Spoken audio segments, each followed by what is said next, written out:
Hey guys, and welcome back to Waverly Reads. So today I'm going to be doing a very belated May to June book haul. I put myself on a little bit of a buying ban, but I still gained 7 books somehow. To be fair, 2 of them I had to buy for the WaverlyReads Book of the Month. These are the books that I gained over the 2 months, and I'm going to go through them with you and just show you what I obtained.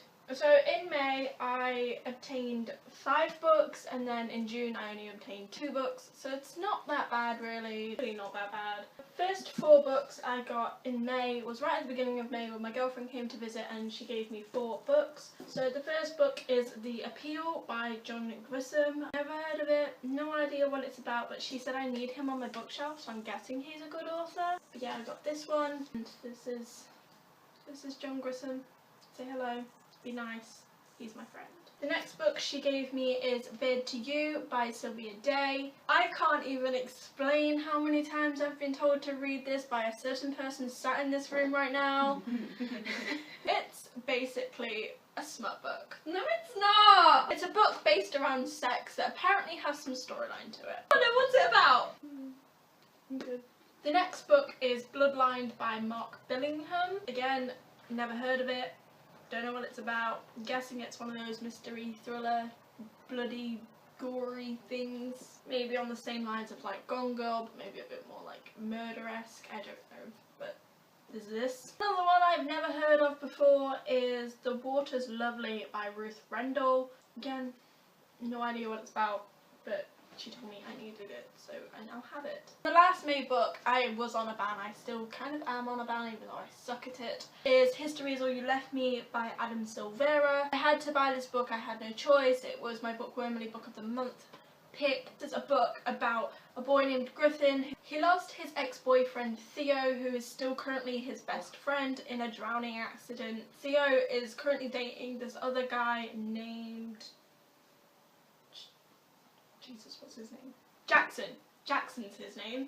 Theo is currently dating Jackson when he dies, so Jackson is also grieving as much as Griffin is. And the story follows Griffin's talking about the history he had with Theo and what current day is like without him. It basically follows Griffin and Jackson bonding together over the death of their boyfriend. The next book I brought was in June, and that is Numbers by Rachel Ward. I technically brought 2 copies of this because one didn't arrive, so I asked them for another one, and then they both arrived. So I gave one to Shakira and Tia because they've read that and they're the ones that recommended it to me, and they didn't have a physical copy of it anymore.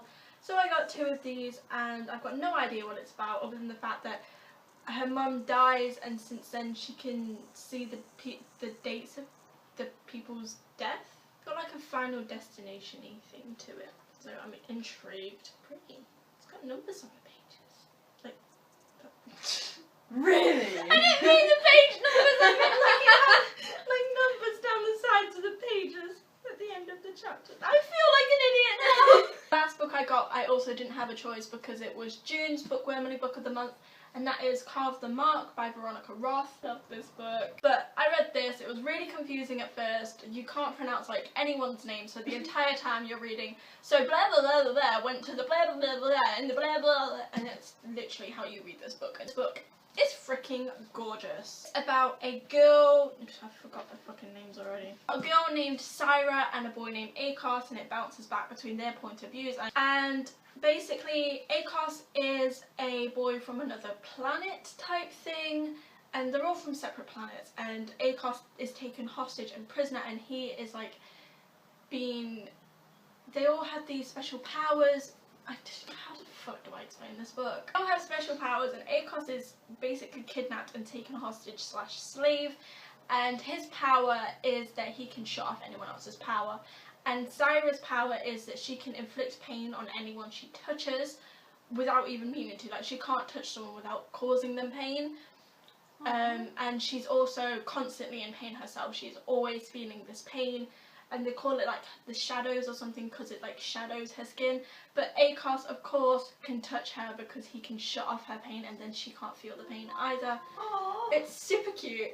See? My heart! Don't expect to like ship them because they're supposed to be enemies, but trust me, you do so much. These are the 7 books that I have came across and ended up in what? These are the 7 books that I have hauled over the last 2 months, and I'm pretty sure it's safe to say that my buying ban is over because I've already obscured more books than this month, and it's not even halfway done. If you enjoyed this video, please go ahead and give it a big thumbs up. Down below whatever books you have obtained over the past 2 months. Subscribe if you haven't already. I love you all so much to infinity and beyond. Thank you for watching. I hope you enjoyed. My name is Waverly and now I'm off to read.